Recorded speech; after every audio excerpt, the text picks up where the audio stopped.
Sean todos bienvenidos a un podcast donde hablaremos sobre estilos de apego. Mi nombre es Santiago González Giraldo, psicólogo, magíster en psicología clínica, y hoy me acompaña mi compañera. Hola Santi, ¿cómo estás? Hola a todos, yo soy Yadira Duque, yo también soy psicóloga, diplomada en psicología humanista y bueno, feliz de estar acá también para hablar de este tema tan interesante. Sí, sobre estilos de apego. Entonces, para empezar, quisiéramos contextualizar un poco sobre estilos de apego, de dónde viene, por qué nace y por qué es importante conocerlos hoy día. Los estilos de apego, cuando escuchemos algo relacionado a apegos, a pautas de crianza, nos remontamos de nuevo a la infancia, donde empieza todo. O sea, todos los seres humanos, la infancia es donde creamos todo nuestro repertorio comportamental de personalidad. Por ende, los estilos de apego se enfocan mucho en nuestras relaciones primarias, con nuestros padres, madres, abuelos, tíos, primos. Esto desde una teoría psicoanalítica, un poco la parte freudiana, dice que en la infancia los seres humanos somos indefensos en comparación de otros seres vivos de la Tierra. Los seres humanos necesitamos mucho tiempo para poder velar por nosotros mismos, protegernos y cuidarnos a nosotros mismos. En la primera infancia somos muy vulnerables, dependemos netamente de nuestra familia, de un gran otro, como diría Lacan. Ese gran otro, cuando somos niños, cuando somos bebés, pongámonos en esa imagen, en nuestra mente, recordemos algún bebé, un vecino, un primo, un sobrino, un hijo, alguien que tengamos en nuestra mente bebé y veamos cómo actúa. O sea, los niños actúan desde lo que los adultos que los están cuidando les permiten. Cuando, por ejemplo, un niño está en un centro comercial y el niño se va gateando, siempre está mirando hacia atrás a ver si los padres siguen ahí.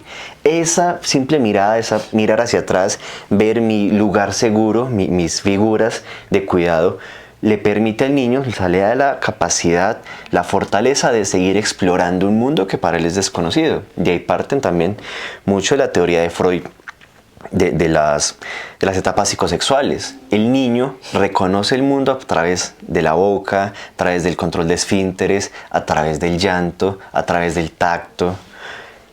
Por ende, todo lo que las figuras de apego de nuestra infancia hagan en nosotros es lo que nosotros vamos a replicar más adelante. De allí, John Bowlby, entre otros, se basó para iniciar toda la teoría del apego, de esas relaciones primarias fundamentales.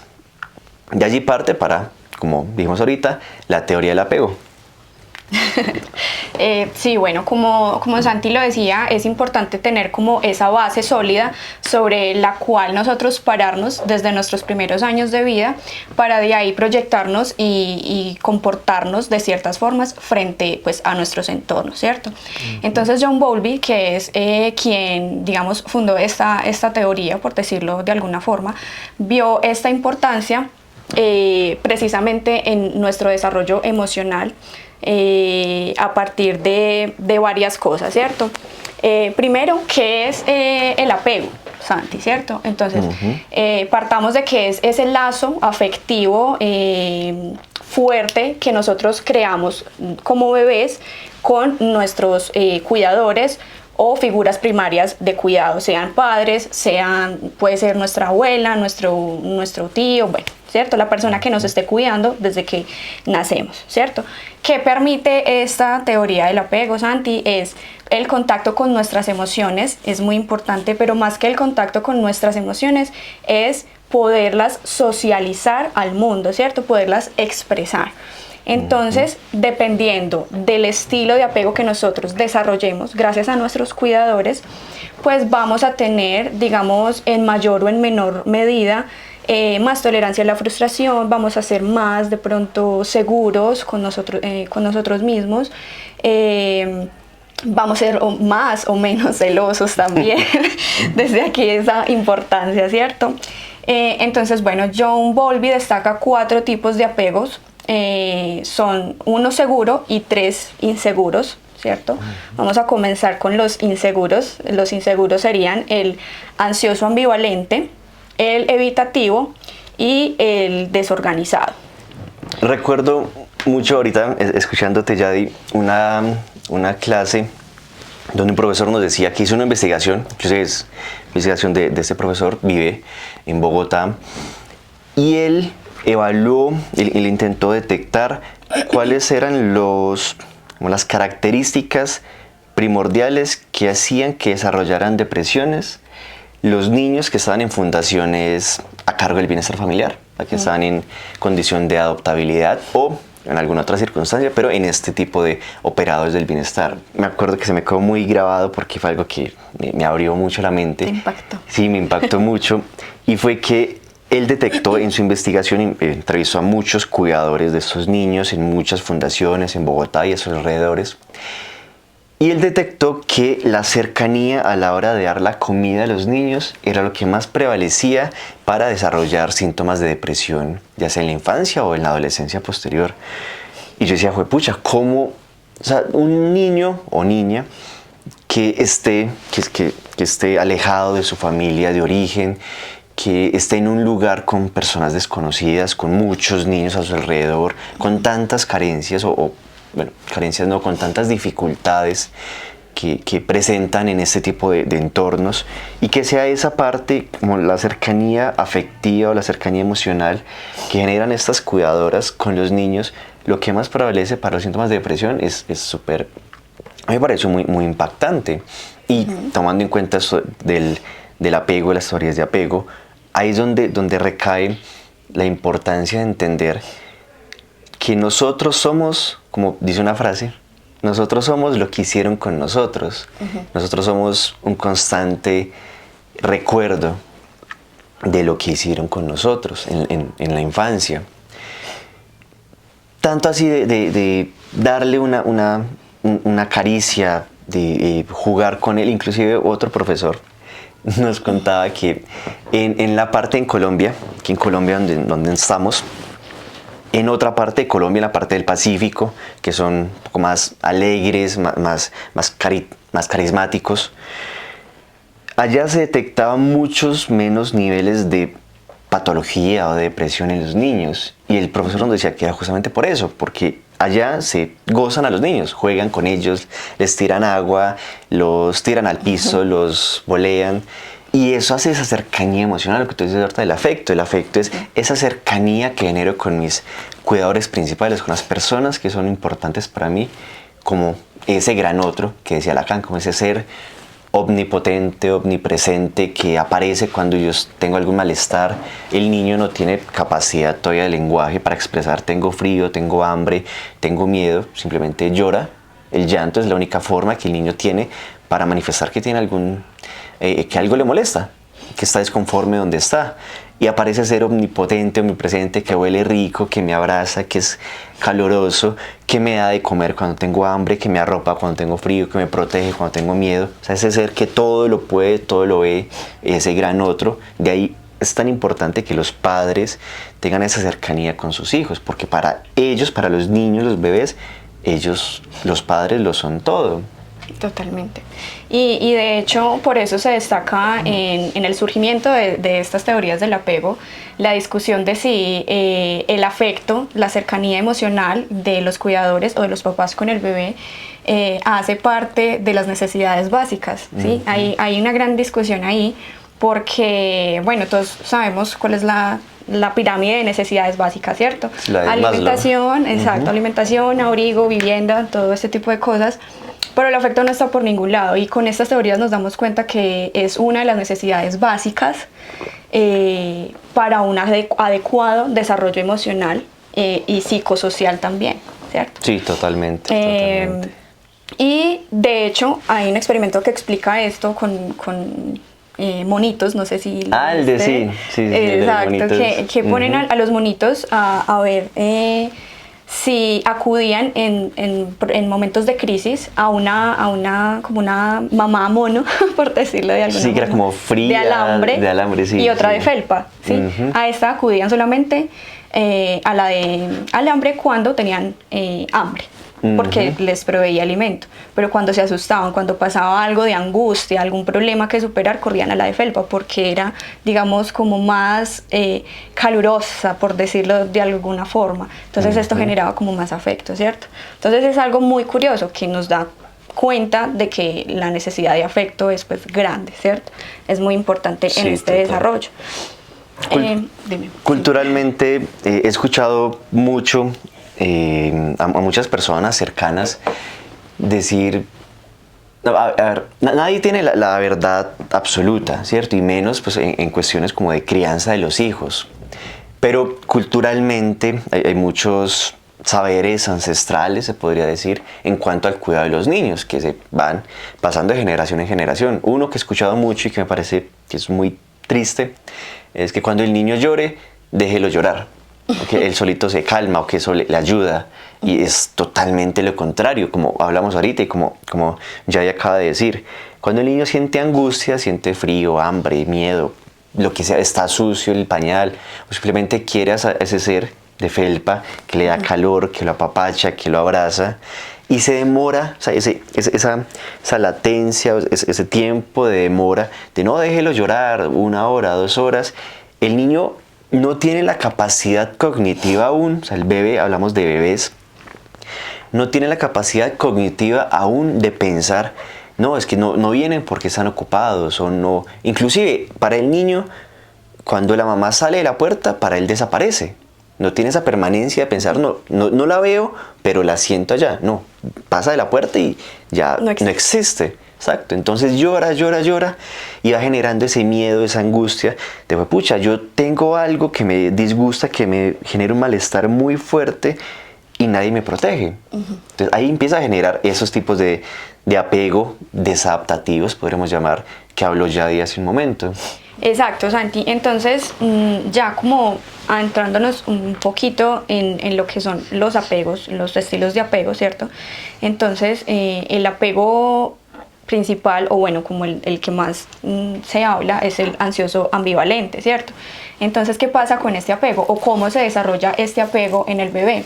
Resulta que las figuras de apego de los cuidadores con el niño, esta relación está muy marcada por una, como su nombre lo indica, ambivalencia. Entonces esto genera sentimientos contrapuestos en el bebé.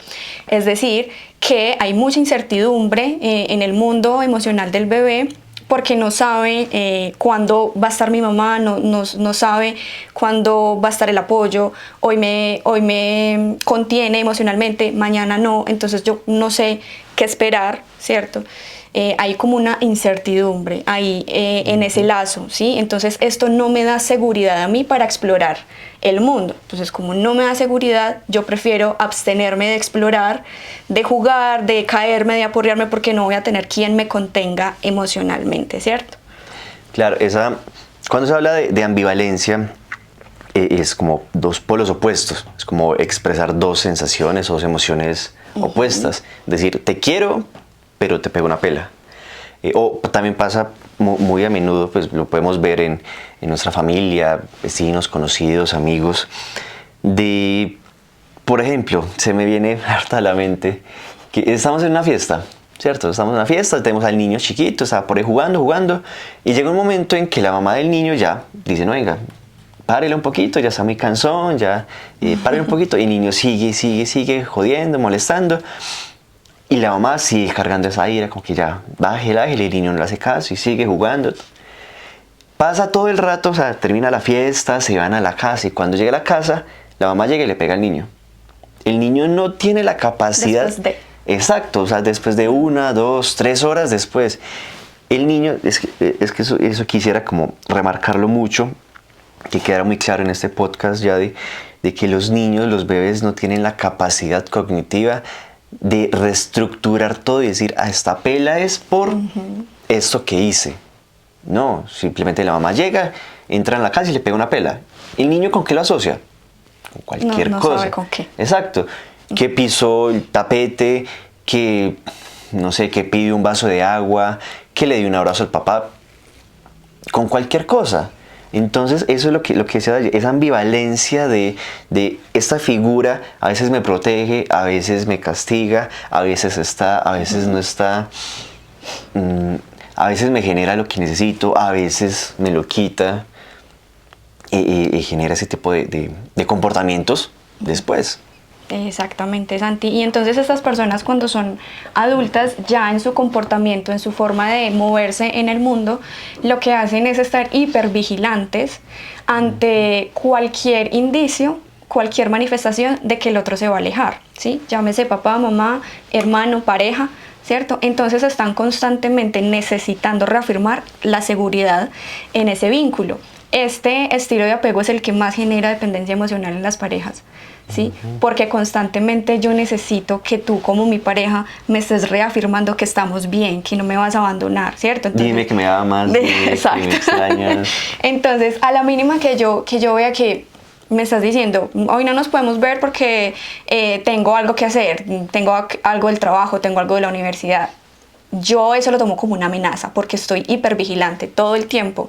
Estoy muy atenta a esas indicaciones de que posiblemente el vínculo se va a romper, ¿cierto? Entonces eso me quita seguridad en la relación de pareja o en la relación de amistad, en la familia, incluso a veces está en el trabajo, ¿cierto? Exactamente, en cualquier... Esta teoría o esos estilos de apego repercuten en cualquier relación que tengamos. Amistad, de pareja, con la familia, laboral, en cualquier tipo de relación significativa, claramente. Exacto. Entonces es muy importante aprender a identificarlo y esto es clave para cuando hablemos de cómo poder sanar un poquito esos estilos de apego. Hay que encontrar esos detonantes, identificar cuándo me comienzo a sentir ansiosa precisamente por este vínculo, porque entonces comenzamos a tener conductas compulsivas y repetitivas, ¿cierto? Como llamar, enviar mensajes, mensajear, hasta que me den un indicio de que, no, espérate, las cosas están bien, estoy haciendo esto, o sea, esa explicación que nos quite, que nos baje como un poquito ese pico de ansiedad. Esa ansiedad, ¿cierto? claro. En la relación. Claro que sí. Listo, entonces también tenemos el evitativo, que también es bastante reconocido. Sí. ¿Qué pasa con el apego evitativo? Esto se deriva de crianzas en las que generalmente los padres están muy distantes emocionalmente en la crianza del hijo, ¿sí? Entonces, cuando el hijo necesita apoyo, como decía Santi ahorita, cuando está llorando, el papá, la mamá no llega, no está ahí, esa tolerancia a la frustración ya se vuelve demasiado elongada, ¿cierto? Entonces también es contraproducente, ¿cierto? Cierta tolerancia a la frustración es bueno, pero ya ver que lloro y nadie me contiene, pues ya es contraproducente, ¿cierto? Puede ser que los papás sean un poco punitivos con los hijos cuando lloran, cuando presentan este tipo de conductas de expresión emocional, ¿cierto? Entonces el niño aprende que como, claro, cuando estoy llorando, cuando estoy también demasiado feliz, lo que tú decías ahorita, de que el niño está saltando en la fiesta, pues me castigan, me pegan, ¿yo qué voy a hacer? Me voy a cohibir, me voy a cerrar. Evitar, expresar. No voy a no voy a expresar mis emociones, evito a toda costa cualquier expresión emocional, ¿cierto? Esto que genera una dificultad muy marcada para generar vínculos profundos con mis relaciones, ¿cierto? Contrario a lo del apego ansioso, que quiere vínculos muy profundos, el evitativo trata como de desligarse un poco de esa profundidad o esa cercanía emocional con pareja, con familiares, con amigos de trabajo, ¿cierto? Igualmente sí repercute en toda relación significativa en la persona. Ya vamos viendo que, como hablamos al principio, a veces en mis consultas particulares, en el relato de las personas que van a consulta, no sé si a ti ya te ha pasado, siento como la impresión de que ellos hablaran, las personas pues, que van a consulta, de que hablaran de la infancia como si hubiera quedado en el pasado. ¿No? Sí, yo fui esto, yo tuve esto, yo fui a tal viaje o yo estudié en tal colegio y ya como que eso quedó en el pasado y no reconocen que todo eso que vieron en el pasado es lo que casi siempre en psicología y cuando se trabaja con seres humanos no se puede generalizar, a todos somos así, no. Se hablan por eso proponen teorías explicando, intentando explicar algún comportamiento de alguna persona, pero no se puede generalizar. Entonces, muchas personas que he visto en consulta, como que piensan eso allá, quedó en el pasado y no me afecta nada acá. O sea, yo ahorita tengo problemas con mi pareja, tengo problemas en el trabajo, tengo problemas con mi jefe, tengo problemas de orientación sexual, pero no, eso del pasado no tiene nada que ver con lo que me pasa en el presente. Eso se detona con lo que está pasando en el presente. Y vemos con ese tipo de teorías que no es así. Nosotros somos lo que hicieron con nosotros. Todo eso repercute desde un enfoque un poco más psicoanalítico, queda reprimido en el inconsciente y todo eso surge, aflora, se reactualiza constantemente.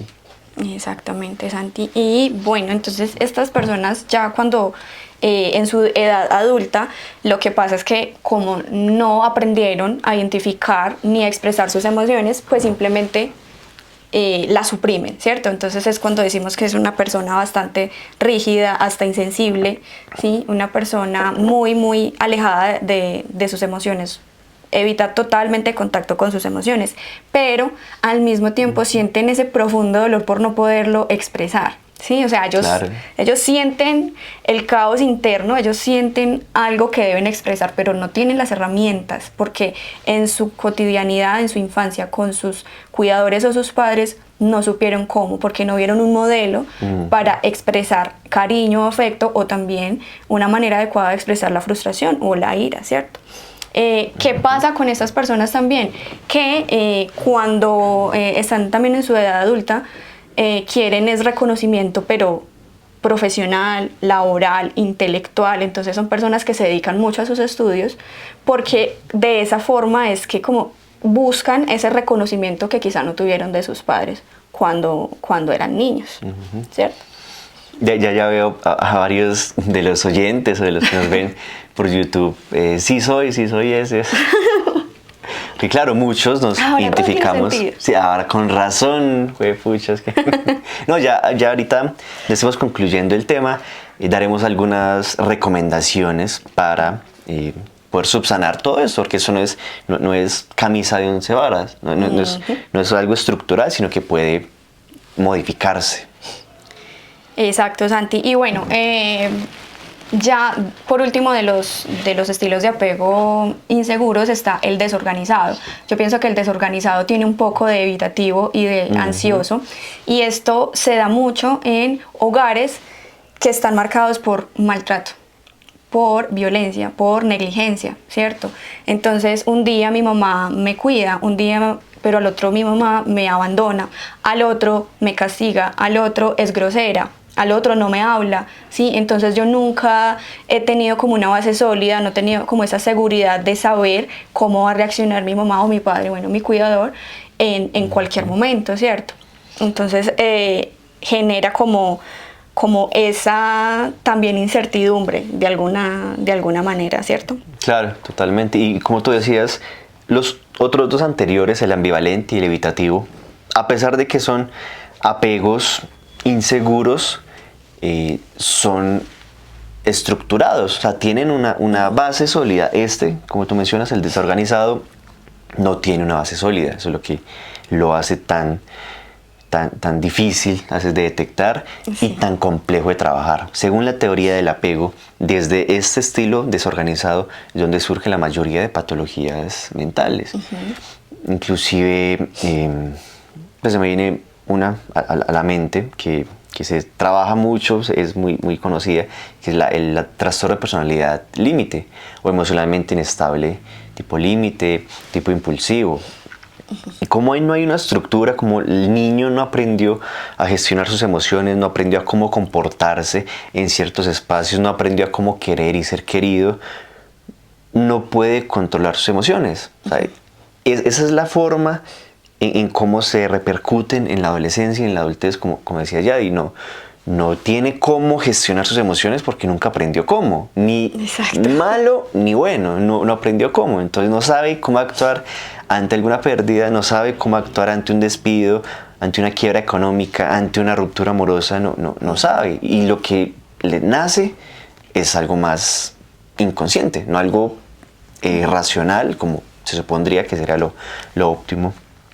También, retomando un poquito lo que hablamos al principio del el gran otro, de esos de teoría lacaniana, que pongámonos en situación, soy un bebé, tengo frío, tengo hambre, tengo sed, todo lo que siente un niño recién nacido, un bebé, y veo este ser omnipotente, omnipresente, que siempre viene y me cuida y me protege, pero al contrario, en este caso, no me protege, sino que me hace daño, con algún abandono, con un abuso, y ese en el niño, si no tiene la capacidad mental para reconocer que su mamá, su papá, su cuidador principal está en la cocina, está en el trabajo, está ocupado, mucho menos va a tener la capacidad mental para reestructurar todo. Pucha, esta persona que se supone que me debe cuidar, que me debe consentir, me hace daño.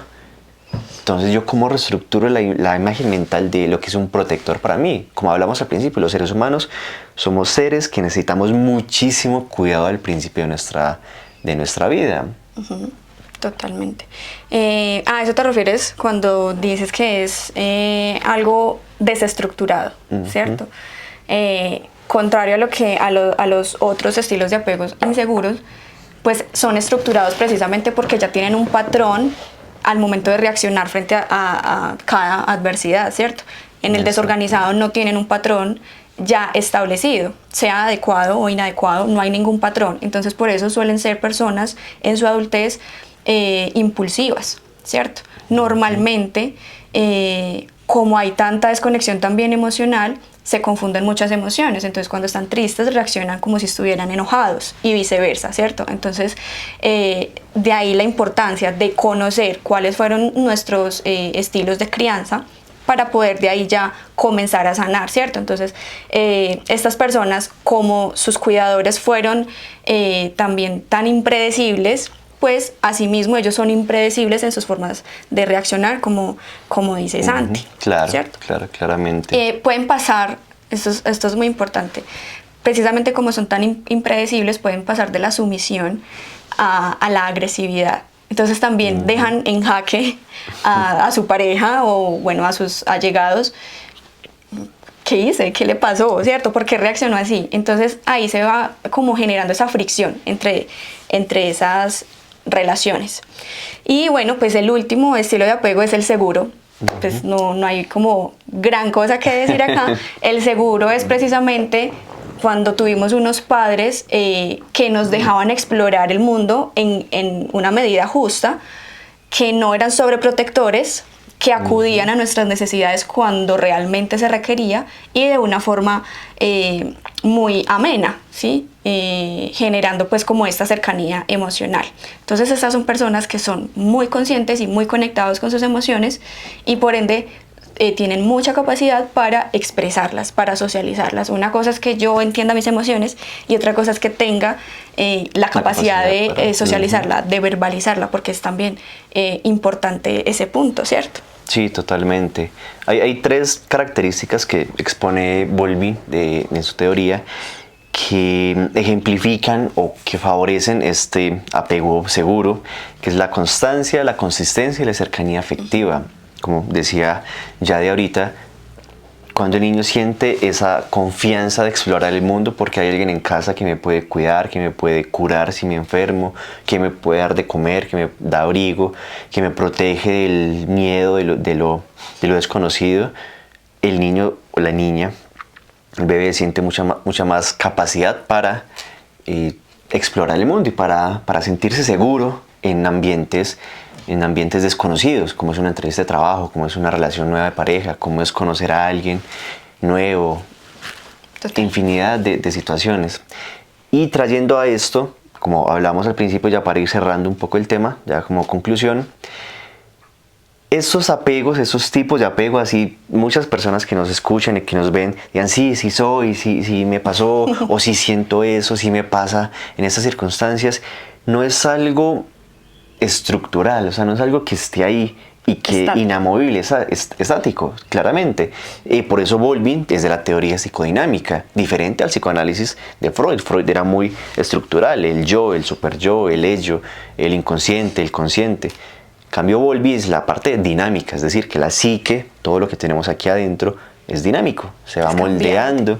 Exacto. Y una forma de dinamizar esos estilos de apego desadaptativos o desorganizados es generando esto, constancia, consistencia y cercanía afectiva con las personas significativas en nuestra adolescencia, en nuestra adultez. O sea, pareja, esposa, esposo, hijos, familiares. ¿Sí? O sea, no nos podemos quedar simplemente en que yo tengo esos estilos de apego y ya, sino que podemos dinamizarlos y claramente yendo a terapia, que es una de las formas. Algo que yo les digo a mis consultantes es, bueno, tú aprendiste esto, tú aprendiste este estilo de apego, este estilo de aprendizaje incluso. Así como lo aprendiste, lo puedes desaprender y aprender otras cosas, resignificar, ¿sí? Entonces, así rápidamente, algo que podemos hacer para sanar un poco estos estilos de apego y transitar del apego ansioso al seguro o del ambivalente al seguro, ¿sí? Lo primero que creo que pues se puede trabajar, no sé ya tú qué piensas que se puede trabajar, es la conexión emocional, ¿sí? El reconocimiento de las emociones. Tener un vocabulario amplio emocional nos permite expresar mejor nuestras emociones, ¿cierto? Conociendo nuestras emociones, cómo se manifiestan, cuáles son esas situaciones gatillo que las detonan, ¿sí? Y esto es fundamental trabajando autoconocimiento, ¿sí? Estos temas de inteligencia emocional, autoestima, serían como la herramienta principal, desde mi punto de vista, a trabajar, ¿sí? El hecho de uno poder socializar las emociones es la clave. Es decir, no está mal sentir ira, no está mal sentir rabia, tristeza, ¿sí? Lo que de pronto no está tan chévere es la forma en que lo estamos expresando, ¿sí? Entonces, aprender a expresarlo de una forma adecuada creo que es la clave. No sé. Sí, totalmente, Yadi. ¿Qué opinas? Tienes toda la razón, porque todo surge desde la parte emocional de los niños, del reconocimiento de las emociones, de la contención de esas emociones, trayendo un poco a Winnicott. Y todo este podcast y todos los demás que podrán encontrar en nuestras plataformas, lo que buscamos es reconocerlo. Para poder cambiar algo, como tú dices, para desaprender y aprender algo nuevo, hay que reconocerlo, hay que saber que tenemos algo que mejorar, que tenemos algo que aprender o desaprender para aprender algo nuevo. Entonces, todos estos podcasts y los que vendrán más adelante, lo que ayudamos, lo que intentamos es reconocer que cada persona se reconozca en sí, su estilo de apego, su estilo de crianza, para poder facilitar mucho más ese tránsito a otro estilo de apego. Entonces, bueno, será todo por ahora. Si tienen alguna pregunta, alguna duda, pueden dejarlo en comentarios y nos veremos en otro podcast. Bueno, Santi, muchas gracias a ti también por este espacio. Y muchas gracias. Bueno, esperamos también los comentarios. A ver, ¿quién se identifica con qué?